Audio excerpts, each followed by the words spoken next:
Hey everyone, it's George here. I hope you're all having a lovely day. So today I am joined by a special guest. Oh, This is my grandmother, Janice Eade, how do you do? and I thought I'd get her on and speak with her because you're turning 91 In a few weeks, in 2 or 3 weeks. a couple weeks, which is a great achievement. That is kind of the definition of longevity, living to a ripe old age and still being very with it. Or with it, maybe not so physically active, but mentally, I hope, still with it. Most certainly still with it mentally, definitely, which is incredible. And yeah, I had some questions to ask you if you wouldn't Right. mind answering. Interpretation, I await to hear them. So, first and foremost, I just wanted to ask you, how does it feel to be 91? No different to any other time, really, except I think you are aware you're getting older because of your physical abilities. They slow down Yeah, and you get more tired. yeah, Thankfully, I sleep. I yeah, always sleep well. yeah. And I suppose being 91, comparing that to, say, your 80s, your 70s, your 50s, things like this, do you have a lot of contrast? Do you think about those times, or is it not so different? Is it just sort of the same in No, your head? those later years are not different. It's going back to childhood that's different. Yeah. And your teens obviously are very different Yeah. when you had all the energy. Yeah, yeah. Great. I think one thing that I often think about as I get older and as people get older around me is that unfortunately a lot of babies, children, young adults die quite young, right? A lot of people die as children in their teen years, in their early years, and everyone wants to make it to an older age, right? And you know, you've witnessed the death of both your brothers, your sister, your mother, your father, your grandparents, Yes, your husband, yes. Yes. my grandfather Ray. So you've experienced a lot of death. Is that something that gets easier with time? Is it? Because I, for one, I couldn't imagine anyone in my family passing. It's a horrible thing to think about, but you've always dealt with it so well, I've seen, and you've been very strong. You've always had a very strong mindset. So I guess the question is, does it feel like an achievement when so many other people haven't made it, through no fault of their own, of course, but you're here, you're breathing, you're living, you're thriving, and you're in your 90s. Does it feel like an achievement? And what do you think about having that contrast of being older when a lot of people haven't reached that age? Well, I look back, I never could answer why I going on and they passed earlier. I've no idea. I think it's the way you live your life, your mindset, Yeah. your food that you eat, Yeah. being regular in life with keep your body physically regular. Yeah. And I don't mean toilet. I mean regular in your hours and what you eat and all those sort of things. Yeah. Never overeating. Yeah. Yeah, that's something I definitely want to touch on in a moment. So with the people who have passed around you, brothers, and so do you think about them? Do you sometimes I often think of my brother. yeah, Because later in life we were so very much more together, more than we had been when we were younger, Yeah. obviously, Yeah. because we were much more mature, obviously. Yeah. And to think that you're here in your 90s, and what was he, 6 when he passed? That brother, yes, my first brother, my second brother, he was only 6 when he Yeah. died, but that was an accident. He was run over. Yeah. And then obviously Carol died when she was just a baby. Yes, again, she was a weak child. Yeah. Born on Christmas Eve and died on February the 29th, I think. Yeah, that's crazy, isn't it? Just 2 months. So young. What's your opinion on life based off of the life that you've lived with that? Because it seems so tragic that they pass so young, but it's also a beautiful thing that you're in such a late stage of age. Well, I always think that perhaps they're better off than I am, in actual fact. They haven't had to go through as many stresses, but stress, I think, makes you, because you must cope with it. Everybody has trouble, everybody. And how you cope with it helps you to go on and develops you more. It does, and you've been through a lot of stress, and no one would know it because you're very good at just carrying on with life and stuff. One of my favourite quotes is, what I've learnt about life is that it goes on. Regardless of yourself, it goes on. Whatever you do, you can be good to yourself, you can be bad to yourself, it still goes on. Yeah. So we're here for a purpose, aren't we? Yeah. But we never know what that is. Absolutely. Excuse me, must have my vitamin D. Must have my vitamin D, she says. Yeah, so I wanted to ask your opinion on time. You know, like I was saying just then, it goes on, life goes on. What is your opinion on time, being in your 90s now? Is life slow? Can people relax? Can people take time out and be fine with that? Or is life over in a second? Is life very quick? Is life, I mean, how fast or slow does it go being in your 90s? No, it just is, it's taken its own time now. Yeah. And that doesn't alter day by day. But then with COVID, I haven't been out very much. So Yeah. I've been indoors, but I've never been bored. Yeah. There's always something to do. And again, I think that's mentally what you... Yeah. How your mind is working, not Yeah. not so much your body. So would you say it's more fast or more slow? No, I don't know. I think it goes faster when you're enjoying yourself, but that's throughout life. Yeah, yeah. And when it's going slower, I think it's when perhaps you're bored, but I'm never bored. I can't remember being bored, in actual fact. That's great, and that's all to do with your mindset, isn't it? You've always had a fantastic mindset, and yeah, like you say, never been bored, always been active, doing things, enjoying life. There's life around you the whole time, isn't there? How can you ignore it?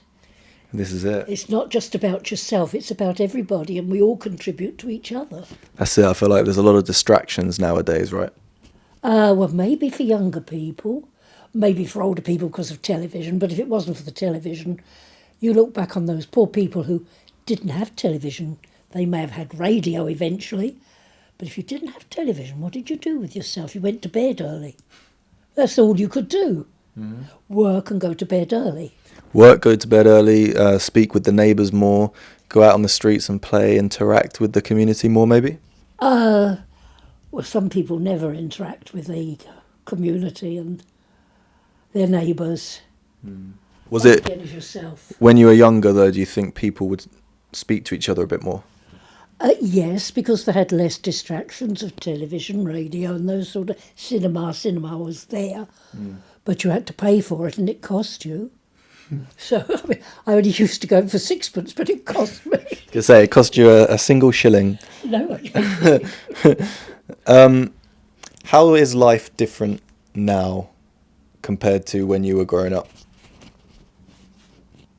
Now to growing up? Well, I don't know, because you just, each day is an achievement. And you think, right, there's tomorrow, I've got to achieve a bit more, I've got to go on a bit more. Yeah. You don't really think about that. Yeah. I suppose what I'm saying is obviously now we've got phones, TVs, social media, everything's go, go, go. You got, you can jump on a plane tomorrow if you want, fly to anywhere in the world.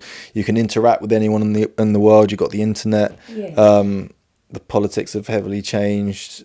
People have changed in society. The kind of general moral consensus. There's been quite a lot of changes, and I'm just wondering if... Well, morally they have, yes. Yeah. When I compare my young life, I was very restricted by my parents as what I could do and what I couldn't do. But you get through that. Yeah, yeah. You cope with it. I mean, it's what you're used to, nothing else, so you cope with it. Yeah, you just have to kind of cope with it. So you wouldn't say there's like a massive contrast really between now and when you were growing up? Does the world feel the same, or is it quite a heavy shift? Well, there's been a heavy shift, I know that, by watching news, and it's only man that makes the news, Very true. so he brings it on himself, whatever he does. And I can never understand despots that want to be rulers of everything. Yeah. That I don't understand, and I've lived through several of those in my life. Exactly, yeah, and how man reacts to the news, that's the other thing, isn't it? But there's nothing you can do about it. No, other than turn off the TV. Well, watch it. You can watch it, but you can't alter it. That's it, exactly. But that actually leads nicely into what I was going to say next was, obviously, there's stuff happening in the world right now that is pretty crazy, but it's not affecting British people directly. And I feel like a lot of people don't care about things unless it affects them directly. But there was one thing that certainly did affect you directly, and that was the Second World War. Well, yes, because I had to live through it. You did live through it. And how old were you? I was 8 when it started. Yeah, you were 8 when it started. Wow. So I was just sort of getting into school and trying to settle down. Yeah, what was life like during the war? Well, during the war, you always had to carry a gas mask, so it's one thing that was checked each day. Have you got your gas mask? The playgrounds were dug up to make shelters for you to go into, and so we always had drill. We used to have to sit in the shelters and do our lessons for so many hours a week so that we were used to it. And I can always remember the smell. It was horrible. It's funny you say that with the smell. I can't know, but I can imagine almost what it smelled like. Lots of very damp and rubbery and Damp, but very woody, because everything was newly made from wood, benches, and also the structure, I suppose. Yeah. And didn't you've done so many things during the war. Do you want to talk about the time that your house nearly got bombed? Well, that, of course, we thought was the end, obviously. But then I'd got relatives in London, and I was in London at the beginning of the war, and that was horrific. So when it got to that, it was a surprise to have your house shaking with fear, with tremor, with sort of The ripples. ripples. Yeah. So what happened with the bomb? The bomb fell down into a street, I suppose, about 200-300 yards away, bounced, went through buildings, and eventually exploded in the viaduct leg. And then, of course, you had all the shock waves of the blast. Yeah. And it's the blast that kills and does the damage. Yeah. Didn't it go through your house? No, it didn't go through my house. It went through the house where it bounced. Right. Went straight through the house, straight through the wall, out the other window, the other side, and the hallways was full of people sheltering. Wow. Not one of them was hurt or...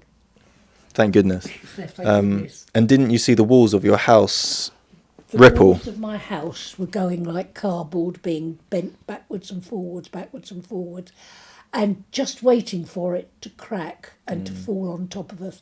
But thank God it didn't crack, and it didn't fall on top of us. It was terrifying. Yeah. I bet it was. Walls bending like cardboard. I Yes, can only because imagine. You can only think they're going to crack eventually. And if bricks are doing that, you think how intense the force was. Well, if we'd been outside, what it would have done to us. But we were inside because we were taught to go in as soon as the air raid started. Yeah, just crazy. Often when you heard the air raid siren, did you hear the bombs going off shortly after the siren? No, not here in Brighton, because, as I say, that was the closest one we ever had, was just round the corner from us. Apart from that, you had an air raid siren go if the planes were passing over, but they were going to London. Then there was a lull. Then the air raid sirens would go again as they came back. And the thing that you feared was if they had any bombs left over, they would drop them before the coast. Yeah. Which is what happened that day when the viaduct went. Yeah, and that's just, I know, I've read a lot of books actually about how they conditioned the German soldiers to do what they did. Well, and our soldiers. And our soldiers, Yes. precisely. Yeah, absolutely. Good point. Yeah, because you don't just wake up one day and want to kill people. Of And course not. But you do want to kill your enemy that's hurting you. yes, definitely. And that's when you talk about how they went to London, then they came back, and then they dropped the rest of the bombs that if they had any left They saw over. the coast, they thought, right, we've got to discard these on Yeah. what land is left. Yeah, because they couldn't come back with bombs. And they also couldn't come back with bullets. And that's an interesting story about your husband, who obviously you didn't know at the time. My grandfather, Ray, there's that interesting, amazing story, which could have ended tragically, but luckily didn't. But this kind of relates into what we were talking about, life and everything, is when he was walking back from school once. Yes, he was outside, which was unusual during a raid, but I expect he was trying to get home. Yeah, there was during a raid, Yes. and then the planes came back, didn't they? And they started shooting at him. Yes. And he was just a little boy, and he ran for his life. And he said he felt the bullets right near the back of his feet. They were so close, and he jumped in a bush, didn't he? I forget what he did, but he wanted to get home fast. Yeah, Get inside. pretty sure he told me he ended up having to just jump into a bush, and then they flew on overhead. But how do you get away from bullets that are being fired? Well, They rebound, they hit things, rebound and hit you. that's it. Yeah, exactly. But it's just interesting, isn't it? How if he was killed that day, I wouldn't be here right now. No, and I would be very different. My life would be very different. Exactly, and it's just so interesting how life plays out. Yeah. So, and of course, you weren't evacuated at all. You stay. Your mother made you stay, didn't she? We all had letters saying we could be evacuated further north. And my mother just looked at it and said, no, if we're going to die, we're all going to die together. I'm not breaking up the family. So that was the end of that conversation. Yeah. And I was all excited. I thought, oh, I'm going on a holiday. Yeah. Do you ever think about that and think to yourself, would I have liked to have been evacuated to the country? I don't know, because I know more about that now. It would depend on the family you got, where you were taken to, school. You would have had to go to the school with very different people, speaking with different accents. Yeah. It would have been very, very strange. And then you would be with people perhaps who wanted to help to to take in evacuees. But goodness, I mean, if you've had children for a little while, you get fed up with them and you want to get rid of them. Yeah. Would they have wanted to get rid of me? Yes. Yeah, so I wanted to move on to a little bit of what we were just talking about with the eating and stuff. In your opinion, how do you think you've reached your 90s? Because I know for a fact there's a lot of fitness guys out there and girls who are so obsessed with longevity, and they're taking all these powders, myself included. Vitamin D. Got your vitamin D. They're taking all these powders, all these herbal remedies, spending lots and lots of money on organic, fresh, wholesome food, eating really clean, not drinking any alcohol, steering clear of all of these things. And I'm just wondering what your opinion is on how you've reached this age, because I guarantee you're like a guru to them. They're going to be like, she's in her 90s. That's why I'm doing this. People, and I never ran. I never exercised, but then I was doing amateur dramatics. I was dancing and doing that. That was exercise. this is exactly it. I And I mean, used to go on hikes each weekend. yeah, just in case the microphone didn't pick that up, you're saying you never exercised, you never went to a gymnasium. There wasn't such things. No, okay, so they You didn't. did it at school. Yeah, so you did it at school. And it's interesting because if you look at the blue zones, which are the populations in the world where people live the longest, none of them use a gym. But what they do is they walk every day. They dance every day. They have to walk every day. Yeah, don't they have to. They have to. So they walk, they dance, they sing, they get together and enjoy each other's company, and they just do sort of very basic movements.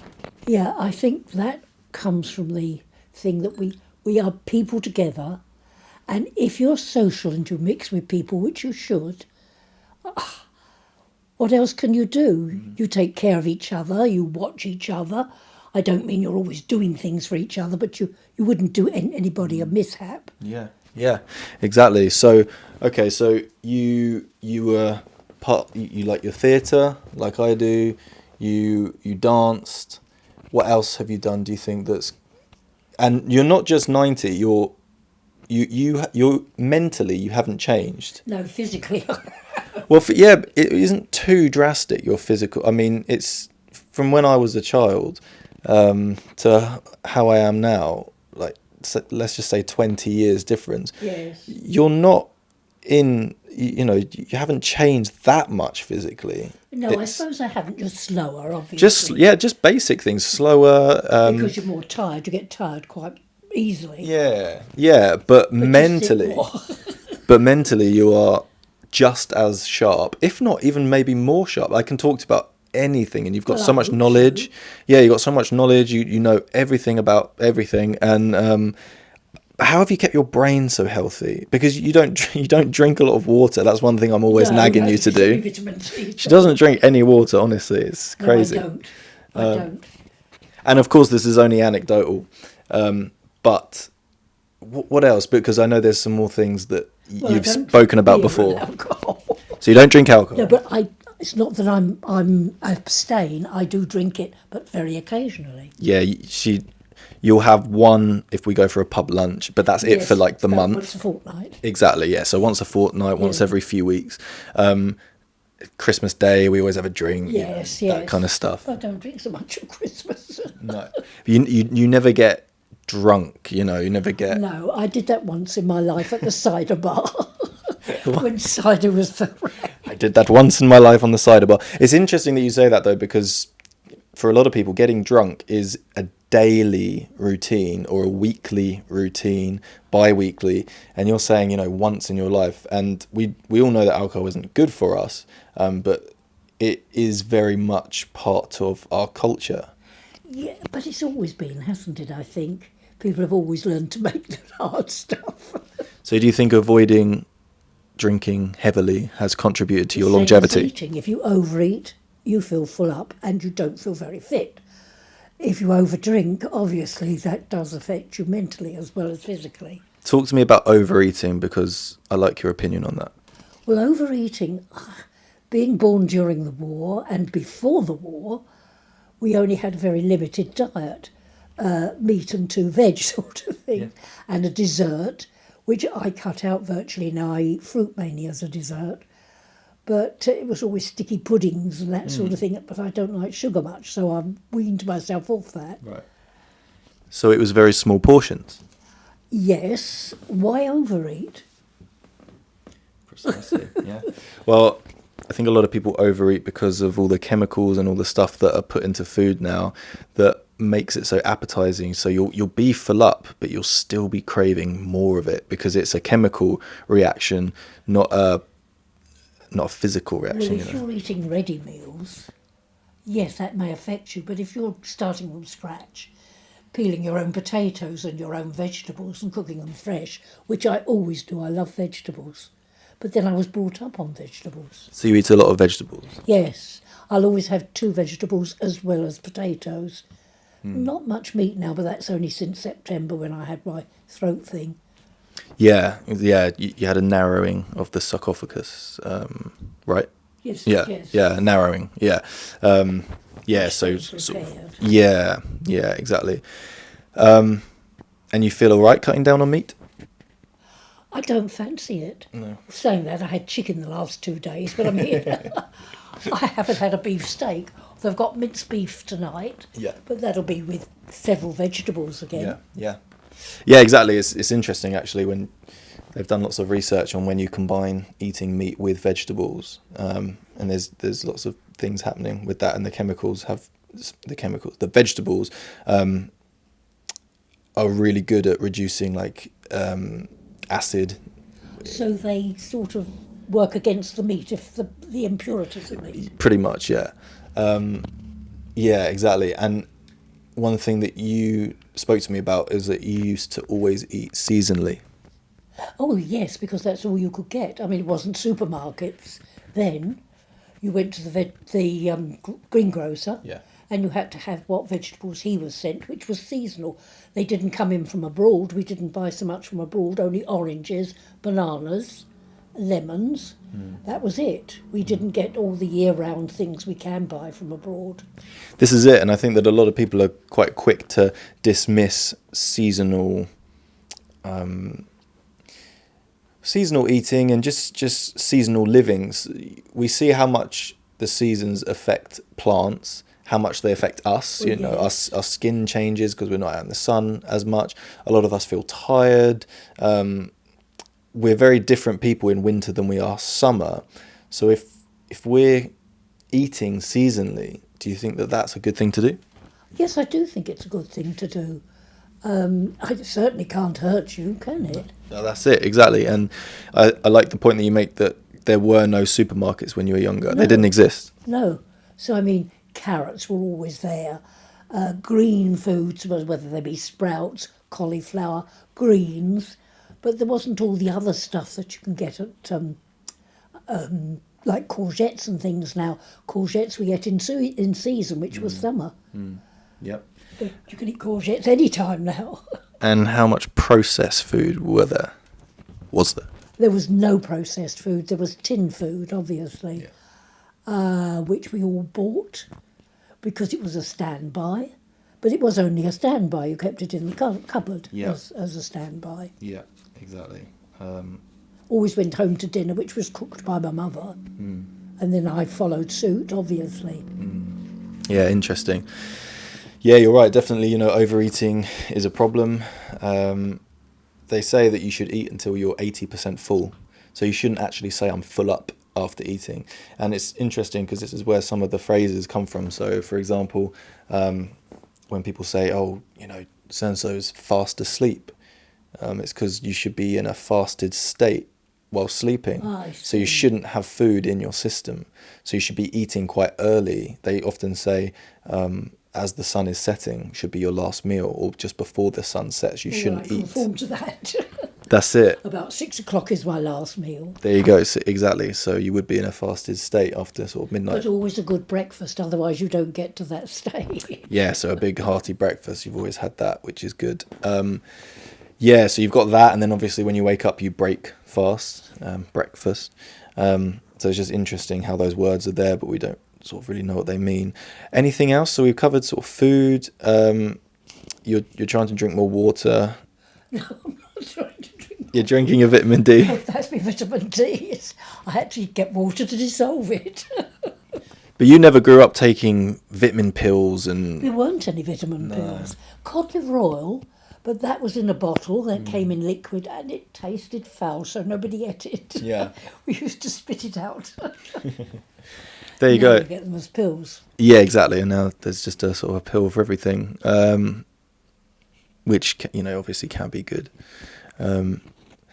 Okay, so food, exercise was your dancing and performing, and I'm sure you did lots of walking.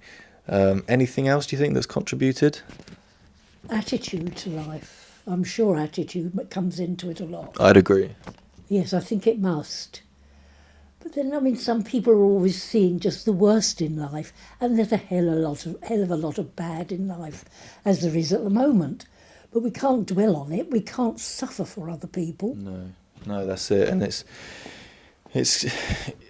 understandable in some sense because obviously humans are kind of designed to think negative before positive because it keeps you alive in nature. If you think about it, if you're in nature and you're trying to sleep somewhere for the night, it's better to have a negative attitude when you go into that because then you'll scope out all the things that could be wrong. Yes. And then that would increase your longevity and your survival. If you're just positive, it's like, oh, we found a cave. Come on, guys, let's go and sleep. And then you just sleep. You haven't checked it out. You haven't looked for bad things. There's a bear at the bottom of the cave. And there's a bear, exactly. Sorry, the camera just cut out then. So yes, we were saying about how kind of people are sort of designed in this way to have sort of negative attitudes, but at the same time it doesn't justify us being negative about everything in life, right? We should be trying to be more positive. Why be negative when you can be positive? How do you go forward if you're not positive? You just go backwards if you're negative, don't you? So what has been your attitude throughout life, do you think? Always see the best in it. Try and live your life without hurting other people, because other people matter as much as you do. And don't nose about in other people's affairs. I like that. Don't nose about. Well, that's because they're not living a full life themselves. Yeah, true. Okay, talk to me then about maybe like 2 or 3 of your fondest memories. My fondest, well, my father, obviously, because I got on very well with my father, but then he was a pussycat, and he always gave me my own way. And he always bought me sweets. And again, that's another thing, sweets. Dolly mixtures, a tiny bag of dolly mixtures I used to get each week on a Saturday. That was my lot as far as sweets were concerned. I love how that's one of your fondest memories. A little bag of sweets. Because I look forward to it. That's it, and it was such a rarity in those days to get It was only a small bag, so I had to make them last. and you had to wait for it, whereas now it's sort of everything sort of, you can get it whenever you want. Yes, I used to run down the road and wait for my father to come home so he could go to the sweet shop and give me my little bag of dolly mixtures. Brilliant. So you got your dolly mixes. What else? I don't know, just life itself. I really don't know. I don't think much about life. I think if you think about it, you probably just see bad things happening. And however much you have bad things happening around you, there's always good things happening as well. Yeah. So be on the bright, always look on the bright side. Absolutely, yeah, you're right. Where there's bad things happening, there's also good things happening. And yeah, you're a bit like me in that sense, where if someone asked me what are my fondest memories, I would think and I would come up with some answers, but at the same time, it's probably stuff that I've just forgotten, like watching a good sunset or... Always nature, always things that are growing in the garden. Seasonally, I look for them. Yeah. And I get such a thrill when I see them coming through. Yeah. Well, that is life, isn't it? Yeah. It's life around you. It is, yeah, life around us, exactly. Yeah, that's sort of the things that I really enjoy, is just sort of just relaxing, basic things, going for a swim in the sea in the summertime, and just relaxing and enjoying life, picnics and Being natural. Being natural, exactly. Not doing artificial things. Well said. That could actually lead on quite nicely to my last question for you, which is, so what advice would you have for younger people maybe watching this? Maybe people in their 20s and 30s and 40s who are kind of going through life a little bit discombobulated and just unaware and don't really have any direction. Like, do you have any advice? Yes, stop thinking about yourself for a start. You always find people like that are thinking about themselves and how they feel. Think of other people, how they feel. We're all the same. We have the same feelings. The same things upset us, so don't do them to other people. You just got to look at what you are yourself and then try and apply it. Yeah. I can't think of any other way of describing it. Would you tell people to slow down, relax and smell the flowers more, or would you tell people to... Always look at nature, the sky, the heavens, the stars, the moon. If you live lucky enough to live by the sea, you can watch the sea and everything that gets washed up onto it. I watch the birds, the seagulls. They disappear at a certain time of the day. I guess that's when the tide goes out and they go down to see what's left for them. Yeah. I love that. I totally agree. Just sort of looking at the basic, simple things in life and learning to enjoy that. What else is there? Any material things are man-made, and what man makes is rubbish. Apart from the sweets. Apart from the dolly mixtures. That's great.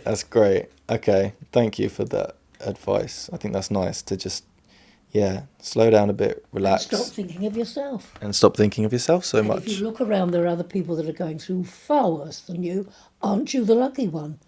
So people need a bit of contrast, don't they? yes, it's not all about them.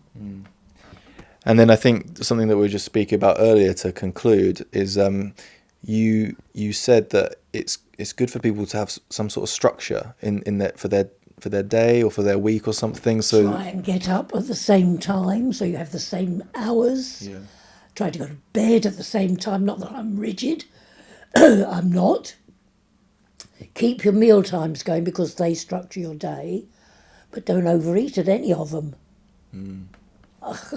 yeah, What more can you say? yeah. And drink as little water as possible. And drink as little water as possible. Definitely don't do that. Fantastic. Yeah, great. Thank you so much for sharing all that. Well, thank you for asking me the questions. I'm glad I was able to answer them.